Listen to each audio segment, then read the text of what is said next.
ನಮಸ್ಕಾರ ಆತ್ಮೀಯ ಸ್ಪರ್ಧಾರ್ಥಿಗಳೇ.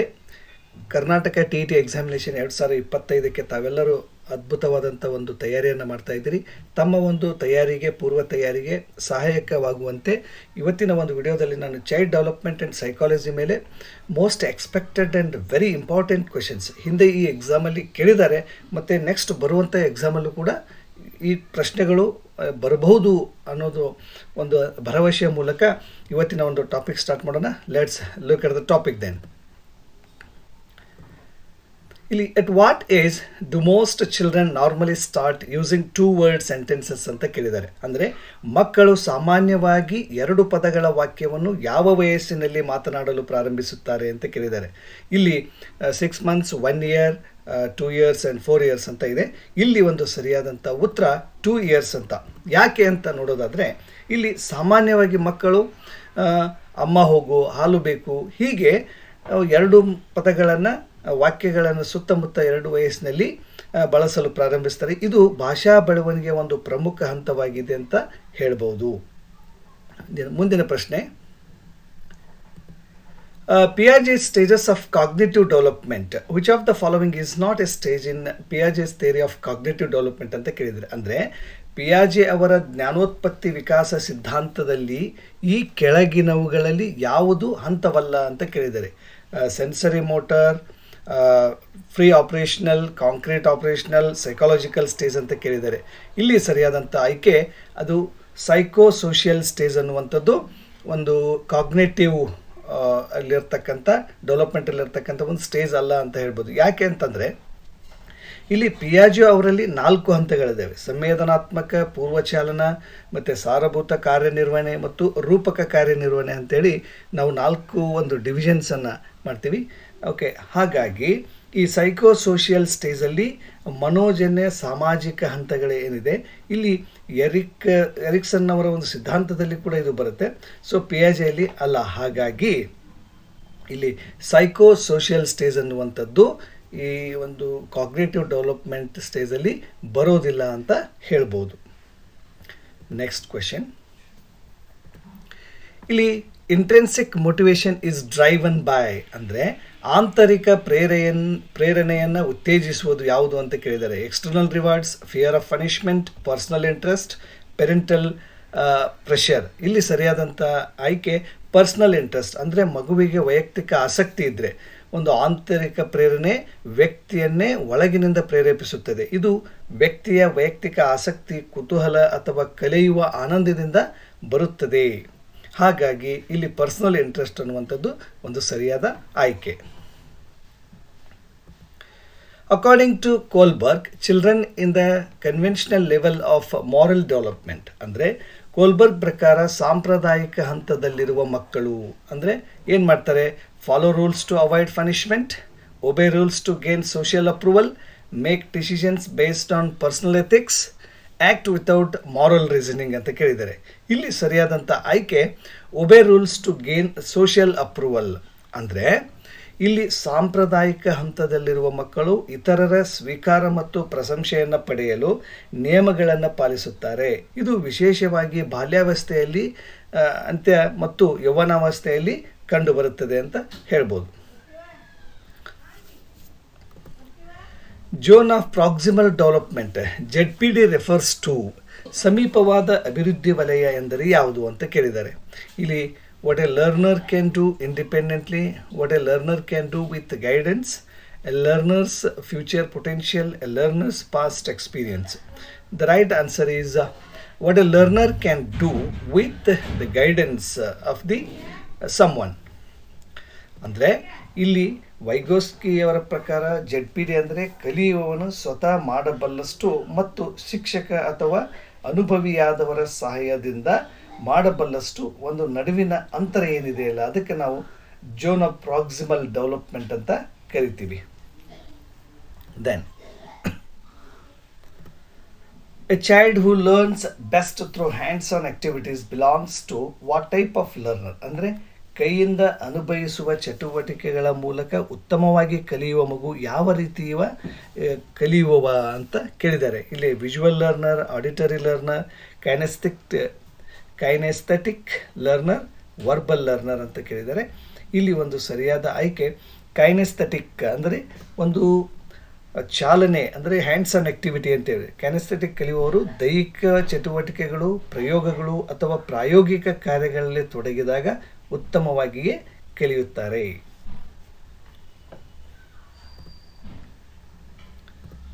Then emotional intelligence primarily involves.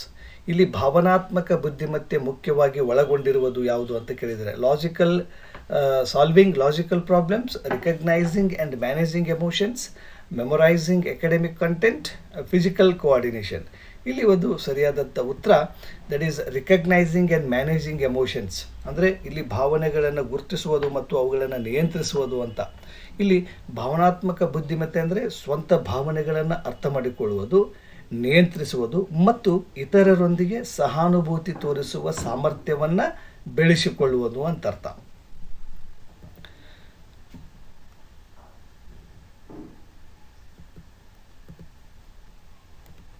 ಇಲ್ಲಿ which of the following statements is true about growth and development. ಈ ಕೆಳಗಿನ ಹೇಳಿಕೆಗಳಲ್ಲಿ ಯಾವುದು ಬೆಳವಣಿಗೆ ಮತ್ತು ವಿಕಾಸದ ಬಗ್ಗೆ ಸತ್ಯವಾಗಿದೆ ಅಂತ ಕೇಳಿದ್ದಾರೆ. Growth is qualitative, development is quantitative. Growth stops after maturity, development continues. Growth is continues throughout the life, development is only physical in nature. ಇಲ್ಲಿ ಸರಿಯಾದಂಥ ಉತ್ತರ growth stops after maturity, development continues. ಅಂದರೆ ಇಲ್ಲಿ ಒಂದು ಬೆಳವಣಿಗೆ ಸರ್ಟನ್ ಏಜ್ ಮೇಲೆ ನಿಂತ್ಕೊಳ್ಳುತ್ತೆ, ಆದರೆ ವಿಕಾಸ ಅನ್ನುವಂಥದ್ದು ಥ್ರೂಔಟ್ ಲೈಫ್ ನಡೀತಾನೆ ಇರುತ್ತೆ. ಅಂದರೆ ಇಲ್ಲಿ ಬೆಳವಣಿಗೆ ನಾವು ದೇಹದಲ್ಲಿ ಆಗ್ತಕ್ಕಂಥ ಬದಲಾವಣೆ ಅಂತ ಹೇಳ್ಬೋದು, ವೈಯಕ್ತಿಕ ಪರಿಪಕ್ವತೆಗೆ ಬಂದ ಮೇಲೆ ಅದು ನಿಲ್ಲುತ್ತದೆ. ಆದರೆ ವಿಕಾಸ ಇದು ಮನೋವೈಜ್ಞಾನಿಕವಾದದ್ದು, ಭಾವನಾತ್ಮಕವಾದದ್ದು ಮತ್ತು ಸಾಮಾಜಿಕವಾದದ್ದು. ಹಾಗಾಗಿ ಇದು ಜೀವಮಾನವಿಡೀ ಮುಂದುವರಿಯುತ್ತದೆ ಅಂತ ಹೇಳ್ಬೋದು.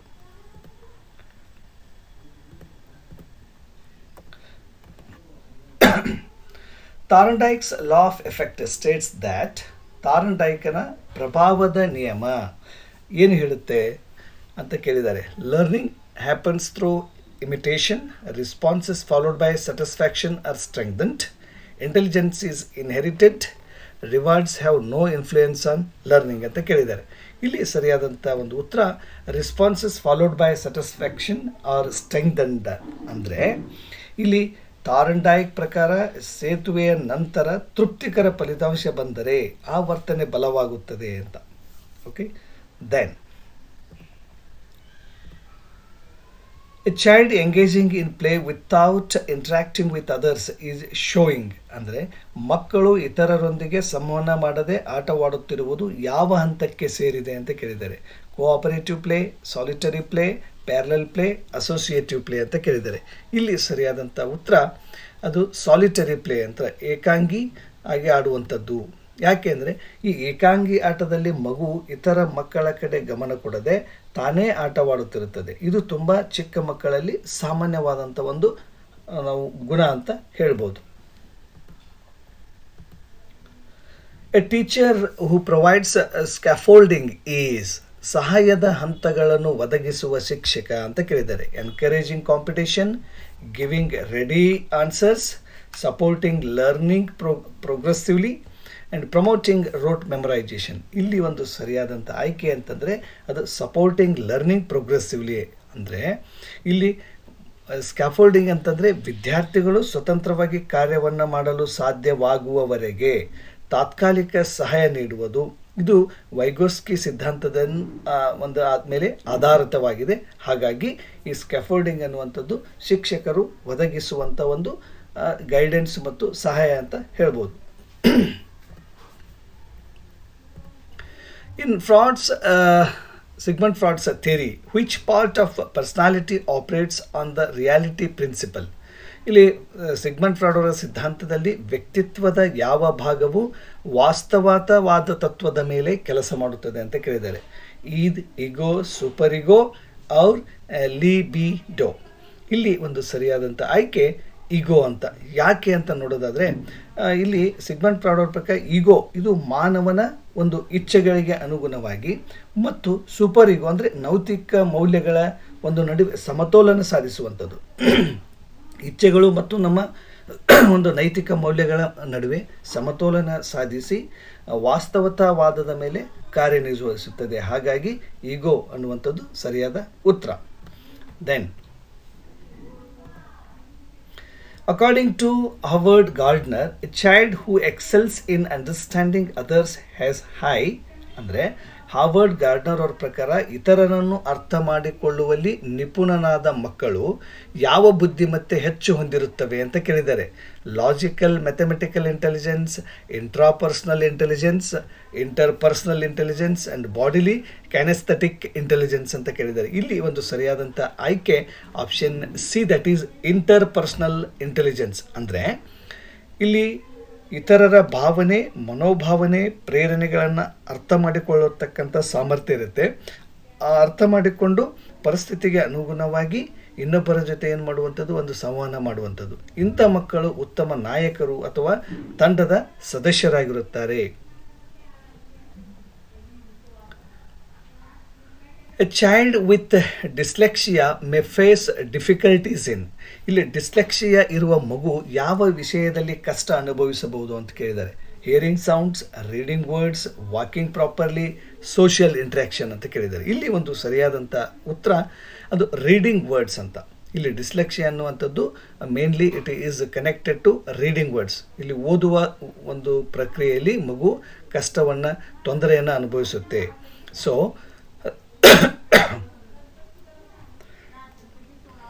ಈ ಡಿಸ್ಲೆಕ್ಸಿಯಾ ಒಂದು ವಿಶೇಷ ಕಲಿಕಾ ಅಡಚಣೆ. ಇದರಲ್ಲಿ ಮಗು ಓದು, ಬರಹ ಮತ್ತು ಅಕ್ಷರಗಳ ಗುರುತಿನಲ್ಲಿ ಕಷ್ಟ ಅನುಭವಿಸುತ್ತದೆ. ಆಮೇಲೆ ಬುದ್ಧಿಮತ್ತೆಯ ಮೇಲೆ ಇದು ಯಾವುದೇ ರೀತಿಯ ಒಂದು ಪರಿಣಾಮವನ್ನು ಬೀರೋದಿಲ್ಲ ಅಂತ. Then which of the following is the best example of an inclusive classroom practice ಅಂತ ಕೇಳಿದ್ದಾರೆ. ಅಂದರೆ ಒಂದು ಸಮಾವೇಶಾತ್ಮಕ ತರಗತಿಯಲ್ಲಿ ಯಾವುದು ಉತ್ತಮ ಅಭ್ಯಾಸ ಅಂತ ಕೇಳಿದ್ದಾರೆ. ಓಕೆ, ಇಲ್ಲಿ labelling children based on abilities, encouraging only high achievers, using different teaching methods for diverse learners, then segregating slow learners ಅಂತ ಕೇಳಿದ್ದಾರೆ. ಅಂದರೆ ಇಲ್ಲಿ ಸರಿಯಾದಂಥ ಉತ್ತರ using different teaching methods for diverse learners. ಅಂದರೆ ಅಲ್ಲಿ ವಿವಿಧ ರೀತಿಯ ವೇಗಕ್ಕೆ ಅನುಗುಣವಾಗಿ ಕಲಿಯುವಂಥ ಮಕ್ಕಳು ಒಂದು ತರಗತಿಯಲ್ಲಿರೋದ್ರಿಂದ ಶಿಕ್ಷಕರು ಕೂಡ ಯಾವ ಯಾವ ಮಕ್ಕಳಿಗೆ ಯಾವ ಮೆಥಡ್ಸನ್ನು ಉಪಯೋಗಿಸಿದ್ರೆ ಅದು ಒಂದು ಸಹಾಯ ಆಗುತ್ತೆ ಅನ್ನೋ ಅರಿತುಕೊಂಡು ಡಿಫರೆಂಟ್ ಟೀಚಿಂಗ್ ಮೆಥಡ್ಸನ್ನು ಯೂಸ್ ಮಾಡುವಂಥದ್ದು. ಸೊ ಈ ಥರ ಒಂದು ವಿವಿಧ ವಿದ್ಯಾರ್ಥಿಗಳನ್ನು ಗಮನದಲ್ಲಿಟ್ಕೊಂಡು ನಾವು ಬೋಧನೆ ವಿಧಾನಗಳನ್ನು, ಸಾಮಗ್ರಿಗಳನ್ನು ಮತ್ತು ಮೌಲ್ಯಮಾಪನ ತಂತ್ರಗಳನ್ನು ಹೊಂದಿಸ್ಕೊಳ್ಬೇಕಾಗುತ್ತೆ ಅಂತ ಹೇಳ್ಬೋದು. Which disability specifically affects a child's ability to write clearly? ಇಲ್ಲಿ ಮಗುವಿನ ಸ್ಪಷ್ಟವಾಗಿ ಬರೆಯುವ ಸಾಮರ್ಥ್ಯವನ್ನು ವಿಶೇಷವಾಗಿ ಯಾವ ಕಲಿಕಾ ಅಡಚಣೆಯು ಪರಿಣಾಮ ಪಡಿಸುತ್ತದೆ ಅಂತ ಕೇಳಿದ್ದಾರೆ. ಬರೆಯುವಂಥ ಅಭ್ಯಾಸ ಇಟ್ಸ್ ರಿಲೇಟೆಡ್ ಟು ಡಿಸ್ಗ್ರಾಫಿಯಾ ಅಂತ ಹೇಳ್ಬೋದು. ಓಕೆ, ಇಲ್ಲಿ ಸರಿಯಾದಂಥ ಒಂದು ಆಯ್ಕೆ ಡಿಸ್ಗ್ರಾಫಿಯಾ. ಯಾಕೆ ಅಂತ ನೋಡೋದಾದರೆ ಈ ಡಿಸ್ಗ್ರಾಫಿಯಾ ಒಂದು ಕಲಿಕಾ ಅಡಚಣೆ. ಇದರಲ್ಲಿ ಬರೆಯುವಲ್ಲಿ ಮಗು ಏನು ಮಾಡ್ತದೆ, ಭಾಳಷ್ಟು ತೊಂದರೆಯನ್ನು ಅನುಭವಿಸುತ್ತೆ. ಇಲ್ಲಿ ಅಕ್ಷರಗಳನ್ನು ಸರಿಯಾಗಿ ಬರೆಯುವಲ್ಲಿ ಮತ್ತು ವಿಚಾರಗಳನ್ನು ಕಾಗದದಲ್ಲಿ ಪ್ರಸ್ತುತಪಡಿಸುವಲ್ಲಿ, ಅಳವಡಿಸಿಕೊಳ್ಳುವಲ್ಲಿ ಅದು ಕಷ್ಟವನ್ನು ಅನುಭವಿಸುತ್ತೆ. ಹಾಗಾಗಿ ಇದಕ್ಕೆ ನಾವು ಡಿಸ್ಗ್ರಾಫಿಯಾ ಅಂತ ಕರಿತೀವಿ. Then which of the following is the most effective strategy for managing misbehavior in the classroom ಅಂತ ಕೇಳಿದ್ದಾರೆ. ಅಂದರೆ ತರಗತಿಯಲ್ಲಿನ ಅಸಭ್ಯ ವರ್ತನೆಯನ್ನು ನಿರ್ವಹಿಸಲು ಕೆಳಗಿನ ಯಾವ ತಂತ್ರವು ಅತ್ಯಂತ ಪರಿಣಾಮಕಾರಿ ಅಂತ ಕೇಳಿದ್ದಾರೆ. yelling at the students, giving physical punishment, using positive reinforcement, ignoring the behaviour. ಅಂದರೆ ಇಲ್ಲಿ ಮಕ್ಕಳ ಮೇಲೆ ಜೋರಾಗಿ ಕಿರ್ಚೋದು ಅಥವಾ ಮಗುವಿಗೆ ದೈಹಿಕವಾಗಿ ಒಂದು ಪನಿಷ್ಮೆಂಟನ್ನು ಮಾಡುವಂಥದ್ದು, ಅಥವಾ ಅದಕ್ಕೆ ಪಾಸಿಟಿವ್ ರಿಎನ್ಫೋರ್ಸ್ಮೆಂಟ್, ಒಂದು ಧನಾತ್ಮಕ ಏನಾದರೂ ಪ್ರತಿಕ್ರಿಯೆಯನ್ನು ನೀಡುವಂಥದ್ದು, ಅಥವಾ ಅವರ ಒಂದು ವರ್ತನೆಯನ್ನು ಇಗ್ನೋರ್ ಮಾಡುವಂಥದ್ದು, ನೆಗ್ಲೆಕ್ಟ್ ಮಾಡುವಂಥದ್ದು, ಇದನ್ನು ಅಂತ ಕೇಳಿದ್ದಾರೆ. ಇಲ್ಲಿ ಸರಿಯಾದಂಥ ಉತ್ತರ ಯೂಸಿಂಗ್ ಪಾಸಿಟಿವ್ ರಿಎನ್ಫೋರ್ಸ್ಮೆಂಟ್. ಅಂದರೆ ಒಂದು ಧನಾತ್ಮಕ ಪ್ರತಿಕ್ರಿಯೆಯನ್ನು ಮಗುವಿಗೆ ಕೊಡ್ತಾ ಅವುಗಳನ್ನು ನಾವು ಅವರು ಒಂದು ವರ್ತನೆಯಲ್ಲಿ ಬದಲಾವಣೆಯನ್ನು ತರ್ಬೋದು. ಹೇಗೆ ಅಂತಂದರೆ ಇಲ್ಲಿ ಉತ್ತಮ ವರ್ತನೆಯನ್ನು ಮೆಚ್ಚಿ ಪ್ರಶಂಸಿಸುವುದು ವಿದ್ಯಾರ್ಥಿಯನ್ನು ಮತ್ತೆ ಅದೇ ವರ್ತನೆ ಮಾಡುವಂತೆ ಏನಾಗುತ್ತೆ, ಪ್ರೇರೇಪಿಸುತ್ತೆ. ಅಂದರೆ ಸಕಾರಾತ್ಮಕ ಬಲವರ್ಧನೆಯನ್ನು ನೀಡಿದಾಗ ಅದು ದೀರ್ಘಾವಧಿಯ ಒಂದು ವರ್ತನೆಯ ನಿರ್ವಹಣೆ ಮೇಲೆ ಒಂದು ಪರಿಣಾಮವನ್ನು ಬದಲಾವಣೆ ತರಲಿಕ್ಕೆ ಇದು ಒಂದು ಅತ್ಯುತ್ತಮವಾದಂಥ ವಿಧಾನ ಅಂತ ನಾವು ಹೇಳ್ಬೋದು. During adolescence Erikson says the main challenge is, ಯೌವನಾವಸ್ಥೆಯಲ್ಲಿ ಎರಿಕ್ಸನ್ರ ಪ್ರಕಾರ ಮುಖ್ಯ ಸವಾಲು ಯಾವುದು ಅಂತ ಕೇಳಿದ್ದಾರೆ. Trust versus mistrust, industry versus inferiority, identity versus role confusion, autonomy versus shame ಅಂತ ಕೇಳಿದ್ದಾರೆ. ಇಲ್ಲಿ ಒಂದು ಸರಿಯಾದಂಥ ಉತ್ತರ, ಯೌವನಾವಸ್ಥೆಯಲ್ಲಿ ವಿದ್ಯಾರ್ಥಿಗಳು ಅಥವಾ ಮಕ್ಕಳು ಒಂದು ತಮ್ಮದೇ ಆದಂಥ ಒಂದು ಐಡೆಂಟಿಟಿ ಇರಬೇಕು, ಅವ್ರದ್ದು ಏನು ರೋಲ್ ಇದೆ ಅನ್ನುವಂಥದ್ದಲ್ಲಿ ಅರ್ಥ ಮಾಡ್ಕೊಳ್ಳಿಕ್ಕೆ ಪ್ರಯತ್ನಿಸ್ತಾರೆ. ಸೊ ಹಾಗಾಗಿ answer C is the right one. Then explanation ನೋಡೋದಾದರೆ, ಯೌವನಾವಸ್ಥೆಯಲ್ಲಿ ವ್ಯಕ್ತಿ ತನ್ನದೇ ಆದ ಗುರುತನ್ನು ರೂಪಿಸಲು ಪ್ರಯತ್ನಿಸುತ್ತಾನೆ. ಇದರಲ್ಲಿ ವಿಫಲನಾದರೆ ಸಮಾಜದಲ್ಲಿ ತನ್ನ ಪಾತ್ರದ ಬಗ್ಗೆ ಗೊಂದಲ ಉಂಟಾಗುತ್ತದೆ. ಸೊ ಹಾಗಾಗಿ ಇಲ್ಲಿ C is the right one. The next one is educational psychology mainly helps teachers to. ಶೈಕ್ಷಣಿಕ ಮನೋವಿಜ್ಞಾನ ಶಿಕ್ಷಕರಿಗೆ ಮುಖ್ಯವಾಗಿ ಏನನ್ನು ಸಹಾಯ ಮಾಡುತ್ತದೆ ಅಂತ ಕೇಳಿದ್ದಾರೆ. Design school time tables, understand student behaviour in learning, assess school infrastructure, maintain classroom cleanliness. Okay, ಇಲ್ಲಿ ಸರಿಯಾದಂಥ ಉತ್ತರ option B, that is understand student behaviour in learning. ಅಂದರೆ ಇಲ್ಲಿ ಮಗುವಿನ ವರ್ತನೆಯನ್ನು ತಿಳಿದುಕೊಂಡು ಅವರಿಗೆ ಒಂದು ಕಲಿಕೆ ಯಾವ ರೀತಿ ನಡೀತಾ ಇದೆ, ಅವರ ಕಲಿಕೆ ಮತ್ತು ವರ್ತನೆಯನ್ನು ತಿಳಿಯಲಿಕ್ಕೆ ಇದು ಸಹಾಯಕವಾಗಿದೆ ಎಜುಕೇಷನಲ್ ಸೈಕಾಲಜಿ. ಸೊ ಹಾಗಾಗಿ B is the right answer. And ಶೈಕ್ಷಣಿಕ ಮನೋವಿಜ್ಞಾನ ಮಕ್ಕಳ ಚಿಂತನೆ, ಕಲಿಕೆ, ವರ್ತನೆ ಮತ್ತು ವೈಯಕ್ತಿಕ ವ್ಯತ್ಯಾಸಗಳು ಕಲಿಕೆಯನ್ನು ಹೇಗೆ ಪರಿಣಾಮ ಪಡಿಸುತ್ತವೆ ಎಂಬುದರ ಬಗ್ಗೆ ಶಿಕ್ಷಕರಿಗೆ ಒಂದು ಸಂಪೂರ್ಣವಾದಂಥ ಅರಿವನ್ನು ನೀಡುತ್ತದೆ. So in the teaching learning process the main role of the student is to, ಅಂದರೆ ಬೋಧನೆ ಕಲಿಕೆ ಪ್ರಕ್ರಿಯೆಯಲ್ಲಿ ವಿದ್ಯಾರ್ಥಿಯ ಮುಖ್ಯ ಪಾತ್ರ ಏನು ಅಂತ ಕೇಳಿದ್ದಾರೆ. Listen passively, memorise facts, actively construct knowledge, accept the teacher's ideas. ಇಲ್ಲಿ ಒಂದು ಸರಿಯಾದಂಥ ಆಯ್ಕೆ ಆಕ್ಟಿವ್ಲಿ ಕನ್ಸ್ಟ್ರಕ್ಟ್ ನಾಲೆಡ್ಜ್, ಅಂದರೆ ಮಗು ತನಗೆ ಬೇಕಾದಂಥ ಜ್ಞಾನವನ್ನು ರಚನಾತ್ಮಕ ರೀತಿಯಲ್ಲಿ ಬೆಳೆಸಿಕೊಳ್ಳುವುದು ಅಂತ ಅರ್ಥ. ಓಕೆ, ಸೊ ಹಾಗಾಗಿ ಅದರದ ಒಂದು ಎಕ್ಸ್ಪ್ಲನೇಷನ್ ನೋಡೋದಾದರೆ, ಆಧುನಿಕ ಶಿಕ್ಷಣ ವ್ಯವಸ್ಥೆಯಲ್ಲಿ ಸಂರಚನವಾದ ಮುಖ್ಯವಾಗಿದೆ. ಅಂದರೆ ವಿದ್ಯಾರ್ಥಿಗಳು ಅನ್ವೇಷಣೆಯನ್ನು ಮಾಡ್ತಾ, ಚರ್ಚೆ ಮಾಡುತ್ತಾ ಮತ್ತು ವಿಷಯದ ಹೆಚ್ಚು ವಿಮರ್ಶೆಯ ಮೂಲಕ ಜ್ಞಾನವನ್ನು ಸ್ವತಃ ನಿರ್ಮಿಸಿಕೊಳ್ಬೇಕು. ಅದಕ್ಕೆ ಹೇಳ್ತಾರೆ ನೋಡಿ, ಲರ್ನಿಂಗ್ ಬೈ ಡೂಯಿಂಗ್ ಅಂತ. ಅಂದರೆ ಮಗು ಏನನ್ನು ಮಾಡುತ್ತೆ ಅದು ಸ್ವತಃ ಅನುಭವಿಸುತ್ತೆ, ಅದರಿಂದ ಜ್ಞಾನವನ್ನು ಕಲಿತುಕೊಳ್ಳುವಂಥದ್ದು. ಹಾಗಾಗಿ ಈಗಿನ ಒಂದು ಪ್ರೆಸೆಂಟ್ ಎಜುಕೇಷನ್ ಸಿಸ್ಟಮ್ ಏನಿದೆ, ಚೈಲ್ಡ್ ಸೆಂಟರ್ಡ್ ಎಜುಕೇಷನ್ ಇದೆ. ಅಂದರೆ ಮಗು ಸ್ವತಃ ತಾನೇ ಕಲಿಬೇಕು ಅಂತ. Then learning is a process of, ಕಲಿಕೆಯು ಒಂದು ಪ್ರಕ್ರಿಯೆಯಾಗಿದ್ದು ಅಂತ ಕೇಳಿದ್ದಾರೆ. ಇಲ್ಲಿ growth, change in behaviour, maturation, development. ಅಂದರೆ ಲರ್ನಿಂಗ್ ಅಂದರೆ ಏನು ಅಂತ ಕೇಳಿದ್ದಾರೆ. ಚೇಂಜ್ ಇನ್ ಬಿಹೇವಿಯರ್ ಅನ್ನುವಂಥದ್ದು ಸರಿಯಾದ ಆಯ್ಕೆ ಆಗುತ್ತೆ. ಯಾಕೆ ಅಂತ ನೋಡೋದಾದರೆ, ಇಲ್ಲಿ ಕಲಿಕೆಯು ಅನುಭವ ಅಥವಾ ಅಭ್ಯಾಸದಿಂದ ಉಂಟಾಗುವ ಒಂದು ಶಾಶ್ವತ ರೀತಿಯ ವರ್ತನೆಯಲ್ಲಾಗುವಂಥ ಬದಲಾವಣೆಯಾಗಿದೆ. ಹಾಗಾಗಿ change in behaviour is the right answer. Who gave the trial and error theory of learning? ಪ್ರಯತ್ನ ಮತ್ತು ತಪ್ಪು ಸಿದ್ಧಾಂತ, ಪ್ರಯತ್ನ ಮತ್ತು ಕಲಿಕೆ ಸಿದ್ಧಾಂತವನ್ನು ಯಾರು ನೀಡಿದ್ದಾರೆ ಅಂತ ಕೇಳಿದ್ದಾರೆ. ಇಲ್ಲಿ ಥಾರ್ನ್ಡೈಕ್, ಪೌಲೋ, ಸ್ಕಿನ್ನರ್, ಬಂಡೂರ. ಇಲ್ಲಿ ಒಂದು ಸರಿಯಾದಂಥ ಆಯ್ಕೆ ಥಾರ್ನ್ಡೈಕ್. ಓಕೆ, ಸೊ ಇವರೇನು ಮಾಡ್ತಾರೆ, ಎಲ್ ಥಾರ್ನ್ಡೈಕ್ ಅನ್ನುವ ಪ್ರಕಾರ ಮನುಷ್ಯನು ಅಥವಾ ಪ್ರಾಣಿ ಸರಿಯಾದ ಪ್ರತಿಕ್ರಿಯೆ ದೊರೆಯುವವರೆಗೆ ಪುನಃ ಪ್ರಯತ್ನ ಮತ್ತು ತಪ್ಪುಗಳಿಂದ ಸಾಕಷ್ಟು ಕಲಿಯುತ್ತೆ. ಅದೇ ರೀತಿ ಮಗುವು ಕೂಡ ಒಂದು ಸಾಕಷ್ಟು ತಪ್ಪುಗಳನ್ನು ಮಾಡ್ತಾ ಸರಿಯಾದುದನ್ನು ಕಲಿಯುತ್ತೆ ಅನ್ನುವಂಥ ಒಂದು trial and error theory of learning ಅದು. Then classical conditioning theory was given by. ಇಲ್ಲಿ ಕ್ಲಾಸಿಕಲ್ ಕಂಡೀಷನಿಂಗ್ ಸಿದ್ಧಾಂತವನ್ನು ಯಾರು ನೀಡಿದರು ಅಂತ ಕೇಳಿದ್ದಾರೆ. ಇದಕ್ಕೆ ಸರಿಯಾದಂಥ ಉತ್ತರ ಪಾವ್ಲೋ.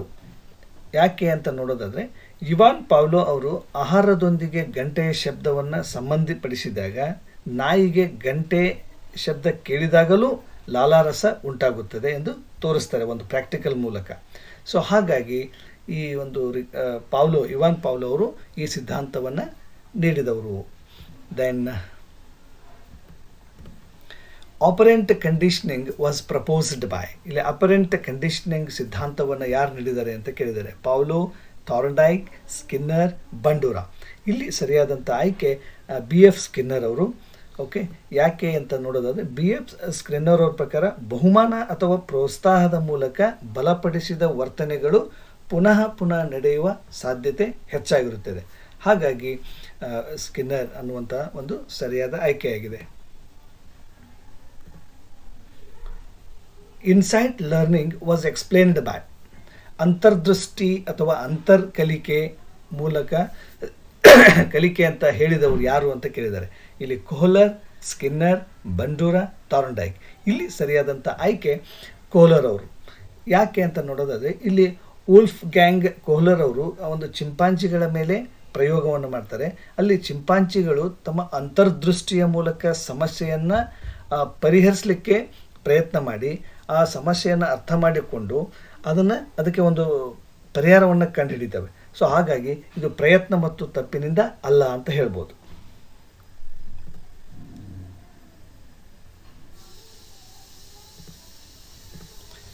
The law of effect was given by. ಪರಿಣಾಮದ ನಿಯಮ ನೀಡಿದವರು ಯಾರು ಅಂತ ಕೇಳಿದರೆ ನಮ್ಮೆಲ್ಲರಿಗೂ ಗೊತ್ತಿರುವ ಹಾಗೆ ಅದು ಥಾರ್ನ್ಡೈಕ್ರವರು. ಸೊ ಹೇಗೆ ಅಂತಂದರೆ ಇಲ್ಲಿ ಥಾರ್ನ್ಡೈಕ್ ಪ್ರಕಾರ ತೃಪ್ತಿಕರ ಫಲಿತಾಂಶ ನೀಡುವ ಪ್ರತಿಕ್ರಿಯೆಗಳನ್ನು ಮನುಷ್ಯನು ಪುನಃ ಮಾಡಲು ಪ್ರಯತ್ನಿಸುತ್ತಾನೆ. ಅಂದರೆ according to Thorndike, responses that produce a satisfying effect are likely to be repeated ಅಂತ. Okay, then Bandura's theory is based on. ಇಲ್ಲಿ ಬಂಡೂರಾ ಅವರ ಒಂದು ಸಿದ್ಧಾಂತವು ಯಾವುದರ ಮೇಲೆ ಆಧಾರವಾಗಿದೆ ಅಂತ ಹೇಳಿದ್ದಾರೆ? Operant conditioning, classical conditioning, social learning, cognitive development. ಇಲ್ಲಿ ಸರಿಯಾದಂಥ ಆಯ್ಕೆ ಅದು ಒಂದು ಸೋಷಿಯಲ್ ಲರ್ನಿಂಗ್, ಅಂದರೆ ಸಾಮಾಜಿಕ ಕಲಿಕೆಯ ಒಂದು ಸಿದ್ಧಾಂತದ ಮೇಲೆ ಆಧಾರಿತವಾಗಿದೆ. ಯಾಕೆ ಅಂತ ನೋಡೋದಾದರೆ ಇಲ್ಲಿ ಜನರು ಇತರರನ್ನು ಗಮನಿಸಿ ಅವರ ವರ್ತನೆಯನ್ನು ಅನುಕರಿಸಿ ಕಲಿಯುತ್ತಾರೆ. ಇದನ್ನು ನಾವು ಸಾಮಾಜಿಕ ಕಲಿಕೆ ಎಂದು ಕರೆಯುತ್ತೇವೆ. ಇಲ್ಲಿ ತರಗತಿಯಲ್ಲಿ ಮಗು ಶಿಕ್ಷಕನ ಪ್ರತಿಯೊಂದು ಚಲನವಲನವನ್ನು ಏನು ಮಾಡುತ್ತೆ, ವೀಕ್ಷಣೆ ಮಾಡುತ್ತೆ. ಅದರ ಪ್ರಕಾರ ಅದು ನಂತರದಲ್ಲಿ ಅನುಕರಿಸಿ ಕಲೀಲಿಕ್ಕೆ ಪ್ರಯತ್ನಿಸುತ್ತೆ. ಸೊ ಹಾಗಾಗಿ ಒಂದು ಸೋಷಿಯಲ್ ಲರ್ನಿಂಗ್ ಅನ್ನುವಂಥದ್ದು ಸರಿಯಾದ ಆಯ್ಕೆ. Intelligence means. ಬುದ್ಧಿಮತ್ತೆ ಅಂದ್ರೇನು? Memory, learning ability, capacity to adjust, skill of writing ಅಂತ ಕೇಳಿದ್ದಾರೆ. ಇಲ್ಲಿ ಒಂದು ಸರಿಯಾದಂಥ ಆಯ್ಕೆ ಕೆಪ್ಯಾಸಿಟಿ ಟು ಅಡ್ಜಸ್ಟ್, ಅಂದರೆ ಹೊಂದಿಕೊಳ್ಳುವಂಥ ಸಾಮರ್ಥ್ಯ ಯಾವ ವ್ಯಕ್ತಿಗೆ ಇರುತ್ತೆ ಅವನ ಒಂದು ಬುದ್ಧಿಮತ್ತೆ ಭಾಳ ಚೆನ್ನಾಗಿರುತ್ತೆ, ಹೆಚ್ಚಾಗಿರುತ್ತೆ ಅಂತ ಹೇಳ್ಬೋದು. ಯಾಕೆ ಅಂತ ನೋಡೋದಾದರೆ ಇಲ್ಲಿ ವೆಕ್ಸ್ಲರ್ ಪ್ರಕಾರ ಬುದ್ಧಿಮತ್ತೆ ಅಂದರೆ ಯುಕ್ತಿಯುತವಾಗಿ ಯೋಚಿಸುವಂಥದ್ದು, ಉದ್ದೇಶಪೂರ್ಣವಾಗಿ ವರ್ತಿಸುವುದು ಮತ್ತು ಪರಿಸರಕ್ಕೆ ಹೊಂದಿಕೊಳ್ಳುವ ಸಾಮರ್ಥ್ಯವನ್ನು ಬೆಳೆಸಿಕೊಳ್ಳುವಂಥ ಒಂದು ಕೆಪ್ಯಾಸಿಟಿ, ಸಾಮರ್ಥ್ಯ ಯಾರಿಗಿರುತ್ತಲ್ಲ, ಸೊ ಅದಕ್ಕೆ ನಾವು ಕೆಪ್ಯಾಸಿಟಿ ಟು ಅಡ್ಜಸ್ಟ್ ಅನ್ನುವಂಥದ್ದು ಆ ಇಂಟೆಲಿಜೆನ್ಸಿಗೆ ಸಂಬಂಧಿಸಿದೆ ಅಂತ ಹೇಳ್ಬೋದು. Then IQ is equal to MA by CA, ಅಂದರೆ mental age divided by chronological age into 100 formula was given by. ಈ ಒಂದು ಸೂತ್ರವನ್ನು ಕೊಟ್ಟವರು ಯಾರು ಅಂತ ಕೇಳಿದರೆ ಟರ್ಮನ್, ಬಿನೆ, ಸ್ಟರ್ನ್, ಥಾರ್ನ್ಡೈಕ್. ಇಲ್ಲಿ ಸರಿಯಾದಂಥ ಉತ್ತರ ಅದು ಸ್ಟರ್ನ್ ಅಂತ. ಹೆಂಗೆ ಅಂತಂದರೆ ಈ ವಿಲಿಯಂ ಸ್ಟರ್ನ್ ಅವರು ಮಾನಸಿಕ ವಯಸ್ಸು ಮತ್ತು ಒಂದು ದೈಹಿಕ ವಯಸ್ಸಿನ ಆಧಾರದ ಮೇಲೆ ಬುದ್ಧಿಮಾನದ ಪ್ರಮಾಣ, ಅದು ಇಂಟೆಲಿಜೆಂಟ್ ಕೋಶೆಂಟ್ಗೆ ಈ ಸೂತ್ರವನ್ನು ನೀಡಿದರು. Who developed the first intelligence test.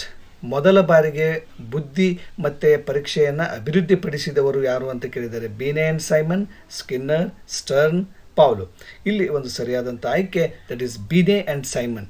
ಯಾಕೆ ಅಂತ ನೋಡೋದಾದರೆ ಆಲ್ಫರ್ಡ್ ಬಿನೆ ಮತ್ತು ಥಿಯೋಡರ್ ಸೈಮನ್ ಅವರು ಫ್ರಾನ್ಸ್ ಶಾಲೆಗಳಲ್ಲಿ ನಿಧಾನವಾಗಿ ಕಲಿಯುವ ವಿದ್ಯಾರ್ಥಿಗಳನ್ನು ಗುರುತಿಸಲು ಮೊದಲ ಬಾರಿ ಈ ಬುದ್ಧಿ ಮತ್ತು ಪರೀಕ್ಷೆಯನ್ನು ಒಂದು ರೂಪಿಸಿ ಅದನ್ನು ಒಂದು ಪ್ರಯೋಗವಾಗಿ ಅಳವಡಿಸಿಕೊಂಡ್ರು. Which period is called the foundation stage of development. ಇಲ್ಲಿ ಯಾವ ಅವಧಿಯನ್ನು ಅಭಿವೃದ್ಧಿಯ ಅಡಿಪಾಯದ ಹಂತ ಎಂದು ಕರೆಯುತ್ತಾರೆ ಅಂತ ಕೇಳಿದ್ದಾರೆ. ಸೊ ಇಲ್ಲಿ ಒಂದು ಇನ್ಫೆನ್ಸಿ, ಚೈಲ್ಡ್ಹುಡ್, ಅಡೋಲೆಸೆನ್ಸ್ ಆ್ಯಂಡ್ ಅಡಲ್ಟ್ಹುಡ್ ಅಂತ ಕೇಳಿದ್ದಾರೆ. ಸೊ ಇಲ್ಲಿ ಒಂದು ಸರಿಯಾದಂಥ ಆಯ್ಕೆ ದಟ್ ಈಸ್ ಇನ್ಫೆನ್ಸಿ, ಅಂದರೆ ಶಿಶುವಾವಸ್ಥೆ ಏನಿದೆ 0 ಇಂದ 2 ವರ್ಷದವರೆಗಿನ ಅವಧಿ, ಅದಕ್ಕೆ ನಾವು ಅದು ಅಡಿಪಾಯದ ಅಂತ ಒಂದು ಫೌಂಡೇಶನ್ ಸ್ಟೇಜ್ ಅಂತ ಕರಿತೀವಿ. ಯಾಕೆ ಅಂತಂದರೆ ಇಲ್ಲಿ ಶಿಶು ಸ್ಥಿತಿ ಯಲ್ಲಿ ಮಗುವಿನ ದೈಹಿಕ ಮತ್ತು ಮಾನಸಿಕ ಬೆಳವಣಿಗೆ ಅತ್ಯಂತ ವೇಗವಾಗಿ ನಡೆಯುತ್ತದೆ. ಮಾತನಾಡುವುದು, ನಡೆಯುವುದು, ಪ್ರೀತಿ, ಇತರೆ ವಿಷಯಕ್ಕೆ ಸಂಬಂಧಪಟ್ಟಂಥ ಒಂದು ಪ್ರಕ್ರಿಯೆಗಳು ಇಲ್ಲೇ ಆರಂಭವಾಗುತ್ತವೆ. ಇದು ಮುಂದಿನ ಒಂದು ಅಭಿವೃದ್ಧಿಗೆ ಅಡಿಪಾಯವಾಗುತ್ತದೆ ಅಂತ ನಾವು ಹೇಳ್ಬೋದು. Then which stage is called the storm and stress period? ಯಾವ ಹಂತವನ್ನು ಚಂಡಮಾರುತ ಮತ್ತು ಒತ್ತಡದ ಅವಧಿ ಅಂತ ಕರೆಯಲಾಗುತ್ತದೆ ಅಂತ ಕೇಳಿದ್ದಾರೆ. ಚೈಲ್ಡ್ಹುಡ್, ಅಡೋಲೆಸೆನ್ಸ್, ಅಡಲ್ಟ್ಹುಡ್, ಇನ್ಫೆನ್ಸಿ ಅಂತ ಕೇಳಿದ್ದಾರೆ. ಇಲ್ಲಿ ಒಂದು ಸರಿಯಾದಂಥ ಆಯ್ಕೆ ದಟ್ ಈಸ್ ಅಡೋಲೆಸೆನ್ಸ್. ಅಂದರೆ ಈ ತಾರುಣ್ಯಾವಸ್ಥೆ ಅಥವಾ ಯೌವನಾವಸ್ಥೆ ಅಂತ ಏನು ಹೇಳ್ತೀವಿ, ಅದು ಒಂದು ಸ್ಟಾರ್ಮ್ ಆ್ಯಂಡ್ ಸ್ಟ್ರೆಸ್ ಏಜ್ ಆಗಿರುತ್ತೆ. ಯಾಕೆ ಅಂತ ನೋಡೋದಾದರೆ ಇಲ್ಲಿ ಜಿ ಸ್ಟ್ಯಾನ್ಲಿ ಹಾಲ್ ಪ್ರಕಾರ ಈ ಕೌಮಾರ್ಯಾವಸ್ಥೆಯು ಭಾವನಾತ್ಮಕ ಗೊಂದಲ, ಅಸ್ಥಿರತೆ ಮತ್ತು ಒತ್ತಡದಿಂದ ಕೂಡಿದಂಥ ಹಂತವಾಗಿದೆ. ಹಾಗಾಗಿ ಇಲ್ಲಿ ಬಹಳಷ್ಟು ಕನ್ಫ್ಯೂಷನ್ ಇರುತ್ತೆ, ಕಾನ್ಫ್ಲಿಕ್ಟ್ ಇರುತ್ತೆ, ಇನ್ಸ್ಟ್ಯಾಬಿಲಿಟಿ ಇರುತ್ತೆ. ಸೊ ಹಾಗಾಗಿ ಇದು ಮಗುವಿನಲ್ಲಿರ್ತಕ್ಕಂಥ ಒಂದು ಅಡೋಲೆಸೆನ್ಸ್ ಅನ್ನುವಂಥದ್ದು ಒಂದು ಚಂಡಮಾರುತದ ಅಥವಾ ಒತ್ತಡದ ಅವಧಿ ಅಂತ ಇದನ್ನು ಕರೆಯಲಾಗುತ್ತೆ. ದೆನ್ ಮೋಟಿವೇಶನ್ ಮೀನ್ಸ್ ಅಂದರೆ external force, internal urge to act, reward, habitat. ಇಲ್ಲಿ ಹ್ಯಾಬಿಟ್ ಅನ್ನುವಂಥದ್ದು. ಸೊ ಇಲ್ಲಿ ಒಂದು ಸರಿಯಾದಂಥ ಆಯ್ಕೆ ಇದು ಇಂಟರ್ನಲ್ ಅರ್ಜ್ ಟು ಆ್ಯಕ್ಟ್. ಅಂದರೆ ಕ್ರಿಯೆಗೆ ಒಳಗಿನ ಪ್ರೇರಣೆಯನ್ನು ನಾವು ಮೋಟಿವೇಶನ್ ಅಂತೀವಿ. ಓಕೆ, ಸೊ ಇಲ್ಲಿ ಪ್ರೇರಣೆ ಅಂದರೆ ಗುರಿಯನ್ನು ಸಾಧಿಸಲು ವ್ಯಕ್ತಿಯ ಒಳಗಿನ ಉತ್ಸಾಹ ಮತ್ತು ಚಲನೆ. ಇದು ಕ್ರಿಯೆಗೆ ತಳ್ಳುವಂಥ ಒಂದು ಶಕ್ತಿ, ಪ್ರೇರಣೆ. ನಾವು ಏನೇ ಒಂದು ಕೆಲಸವನ್ನು ಮಾಡಬೇಕಾದ್ರೆ ಅದಕ್ಕೆ ಮೋಟಿವೇಶನ್ ಬೇಕು. ನಾನು ಈಗ ಒಂದು TET ಎಕ್ಸಾಮಿನೇಷನ್ಗೆ ಪ್ರಿಪೇರ್ ಆಗ್ತಾ ಇದ್ದೀನಿ, ಇದರಲ್ಲಿ ಕ್ವಾಲಿಫೈ ಆಗಬೇಕು ಅನ್ನುವಂಥದ್ದು ವ್ಯಕ್ತಿಯ, ವಿದ್ಯಾರ್ಥಿಯ ಮನಸ್ಸಿನಲ್ಲಿ ಆ ಭಾವನೆ ಹುಟ್ಟಬೇಕು ಹೊರತು ಅದು ಬಾಹ್ಯ ಪ್ರೇರಣೆಯಿಂದ ಅಷ್ಟೊಂದು ಪರಿಣಾಮಕಾರಿಯಾಗಿ ಬದಲಾಗೋದಿಲ್ಲ. ಹಾಗಾಗಿ ಈ ಪ್ರೇರಣೆ ಅನ್ನುವಂಥದ್ದು ಒಂದು ವ್ಯಕ್ತಿಯ ಒಳಗಿನ ಪ್ರೇರಣೆ ಆಗಬೇಕು. ಆವಾಗ ನಾವು ಒಂದು 100% ಸಕ್ಸಸ್ಸನ್ನು ಪಡೀಲಿಕ್ಕೆ ಸಾಧ್ಯ ಇದೆ ಅಂತ ಹೇಳ್ಬೋದು. Maslow's theory is related to, Maslow ಅವರ ಸಿದ್ಧಾಂತವು ಯಾವುದಕ್ಕೆ ಸಂಬಂಧಿಸಿದೆ ಅಂತ ಕೇಳಿದ್ದಾರೆ. Intelligent, motivation, conditioning, learning styles ಅಂತ ಕೇಳಿದ್ದಾರೆ. ಇಲ್ಲಿ ಒಂದು ಸರಿಯಾದಂಥ ಆಯ್ಕೆ that is motivational, hierarchy of needs ಅಂತೀವಲ್ಲ. ಸೊ ಅಂದರೆ ಇಲ್ಲಿ ಮಾಸ್ಲೋ ಪ್ರಕಾರ ಮಾನವನ ಅವಶ್ಯಕತೆಗಳೇನಿದೆ ಅಂಥವಳಿಯಲ್ಲಿ ಇರುತ್ತವೆ. ಅಂದರೆ ಶಾರೀರಿಕ ಅಗತ್ಯಗಳಿಂದ ಆತ್ಮ ಸಾಕ್ಷಾತ್ಕಾರದವರೆಗೆ ನಮಗೆ ಏನೆಲ್ಲ ಬೇಕು ಬೇಡ ಅನ್ನುವಂಥ ಒಂದು ಸಿದ್ಧಾಂತವನ್ನು ಮಾಸ್ಲೋ ಥಿಯರಿಯಲ್ಲಿ ಮಾಸ್ಲೋ ಥಿಯರಿ ಅದಕ್ಕೆ ಸಂಬಂಧಿಸಿದೆ ಅಂತ ಹೇಳ್ಬೋದು.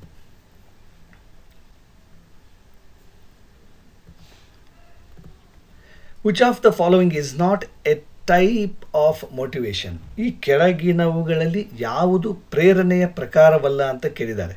ಯಾವುದು? Intrinsic, extrinsic, social, cognitive. ಇಲ್ಲಿ ಸರಿಯಾದಂಥ ಒಂದು ಉತ್ತರ ಅಂದರೆ ಅದು ಕಾಗ್ನೇಟಿವ್. ಕಾಗ್ನೇಟಿವ್ ಅಂತಂದರೆ ಏನು? ಇದು ಒಂದು ವಿಚಾರಶಕ್ತಿಗೆ ಸಂಬಂಧಿಸಿದ್ದಾಗಿದೆ. ಇಲ್ಲಿ ನಾವು ಕ್ಯಾಲ್ಕುಲೇಷನ್ ಮಾಡುವಂಥದ್ದಾಗಿರ್ಬೋದು, ಆ ಥರದ್ದು. ಓಕೆ, ಇದು ಜ್ಞಾನಾತ್ಮಕ ವಿಷಯಕ್ಕೆ ಸಂಬಂಧಿಸಿರೋ ಆಗಿರೋದ್ರಿಂದ ಇದು ಪ್ರೇರಣೆಗೆ ಒಂದು ಟೈಪ್ ಅಲ್ಲ ಅಂತ ಹೇಳ್ಬೋದು. ಓಕೆ, ಇಲ್ಲಿ ಪ್ರೇರಣೆ ಎರಡು ಮುಖ್ಯ ಪ್ರಕಾರದಲ್ಲಿರ್ತದೆ. ಒಂದು ಆಂತರಿಕ ಮತ್ತು ಇನ್ನೊಂದು ಬಾಹ್ಯ.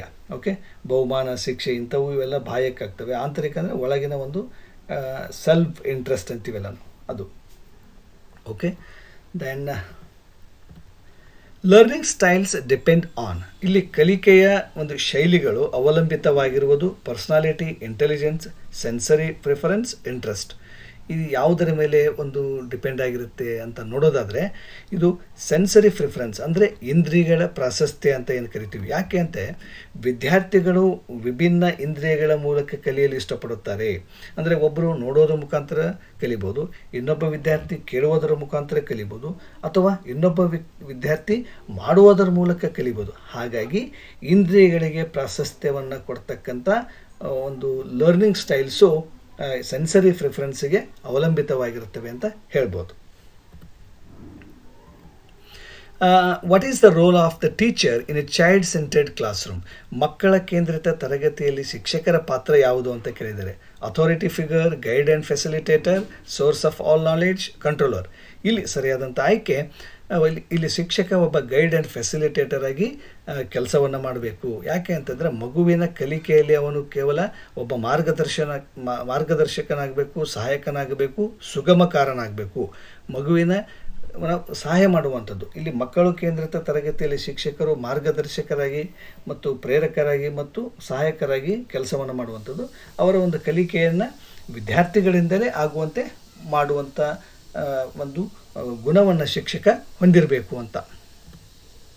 Then what is maturation? ಪರಿಪಕ್ವತೆ ಎಂದರೇನು ಅಂತ ಕೇಳಿದ್ದಾರೆ. Learning, growth due to age, skill development, training.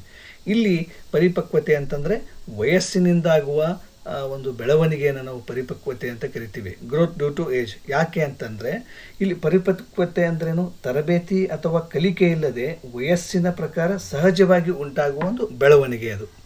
So ಹಾಗಾಗಿ ಗ್ರೋತ್ ಡ್ಯೂ ಟು ಏಜ್ ಅನ್ನುವಂಥದ್ದು ಸರಿಯಾದ ಆಯ್ಕೆ. ದೆನ್ ಅಕಾರ್ಡಿಂಗ್ ಟು ಪಿಯಾಜೆ the stage from 12 years onwards is. ಪಿಯಾಜೆ ಅವರ ಪ್ರಕಾರ 12 ವರ್ಷಗಳ ನಂತರದ ಹಂತವನ್ನು ಏನಂತ ಕರೀತಾರೆ? Concrete operational, pre operational, formal operational, sensory motor. ಇಲ್ಲಿ ಒಂದು ಸರಿಯಾದಂಥ ಆಯ್ಕೆ ದಟ್ ಈಸ್ ಫಾರ್ಮಲ್ ಆಪರೇಷನಲ್, ಅಂದರೆ ಶಿಸ್ತುಬದ್ಧ ಕಾರ್ಯಾತ್ಮಕ ಹಂತವಂತ ಅದ್ರ ಕರೀತಾರೆ. ಯಾಕೆ ಅಂತ ನೋಡೋದಾದರೆ ಈ ಹಂತದಲ್ಲಿ ಮಕ್ಕಳು ಅಮೂರ್ತವಾಗಿ ಯೋಚಿಸಲು, ತಾರ್ಕಿಕವಾಗಿ ನಿರ್ಣಯಿಸಲು ಮತ್ತು ಯೋಜನೆಗಳನ್ನು ರೂಪಿಸಲು ಶಕ್ತರಾಗುತ್ತಾರೆ. ಹಾಗಾಗಿ ಈ ಒಂದು ಶಿಸ್ತುಬದ್ಧ ಕಾರ್ಯಾತ್ಮಕ ಹಂತವನ್ನು ನಾವು ಸರಿಯಾದ ಆಯ್ಕೆ ಅಂತ ಹೇಳ್ಬೋದು. The term scaffolding was introduced by. ಇಲ್ಲಿ ಸ್ಕ್ಯಾಫೋಲ್ಡಿಂಗ್ ಅನ್ನುವಂಥ ಪದವನ್ನು ಪರಿಚಯಿಸಿದವರು ಯಾರು ಅಂತ ಕೇಳಿದ್ದಾರೆ. ಇಲ್ಲಿ ಸರಿಯಾದಂಥ ಉತ್ತರ ದಟ್ ಈಸ್ ಬ್ರೂನರ್. ಇಲ್ಲಿ ಜೆರೋಮ್ ಬ್ರೂನರ್ ಪ್ರಕಾರ ಸ್ಕ್ಯಾಫೋಲ್ಡಿಂಗ್ ಅಂದ್ರೇನು? ಕಲಿಕೆಯ ಆರಂಭದಲ್ಲಿ ವಿದ್ಯಾರ್ಥಿಗಳಿಗೆ ಒಂದು ತಾತ್ಕಾಲಿಕ ಸಹಾಯವನ್ನು ಮಾಡುವಂಥದ್ದು, ನಂತರ ವಿದ್ಯಾರ್ಥಿಗಳು ಸ್ವತಂತ್ರವಾಗಿ ಕಲಿಯಲು ಅವರಿಗೆ ಪ್ರೇರೇಪಿಸುವಂಥದ್ದು. ಮೀನ್ಸ್ ಇಲ್ಲಿ scaffolding means providing temporary support to students to help them learn independently. Okay, so ಈ ಥರ right answer is Bruner. So ಸ್ನೇಹಿತರೆ, ಇದಿಷ್ಟು ನಿಮ್ಮ ಒಂದು ಶೈಕ್ಷಣಿಕ ಮನೋವಿಜ್ಞಾನಕ್ಕೆ ಸಂಬಂಧಪಟ್ಟಂತೆ ಬಹು ನಿರೀಕ್ಷಿತ ಪ್ರಶ್ನೆಗಳು, ಉತ್ತರಗಳು ಮತ್ತು ಅವುಗಳ ಒಂದಿಷ್ಟು ವಿವರಣೆಯನ್ನು ನಾನು ನಿಮಗೆ ಕೊಟ್ಟಿದ್ದೀನಿ. ಈ ವಿಡಿಯೋ ಇಷ್ಟ ಆದರೆ ಪ್ಲೀಸ್ ಸಬ್ಸ್ಕ್ರೈಬ್ ಮಾಡಿ, ಲೈಕ್ ಮಾಡಿ, ಕಮೆಂಟ್ ಮಾಡಿ ಆ್ಯಂಡ್ ಶೇರ್ ಮಾಡಿ. ಮತ್ತೆ ಮುಂದಿನ ಒಂದು ವಿಡಿಯೋದಲ್ಲಿ ಇನ್ನೂ ಹೆಚ್ಚಿನ ಒಂದು ಶೈಕ್ಷಣಿಕ ಮನೋವಿಜ್ಞಾನಕ್ಕೆ ಸಂಬಂಧಪಟ್ಟಂಥ ಪ್ರಶ್ನೋತ್ತರಗಳನ್ನು ತಮಗೆ ನಾನು ನೀಡಲಿಕ್ಕೆ ಭಾಳ ಹರ್ಷಿತನಾಗಿದ್ದೇನೆ. Okay, till then take care, thank you.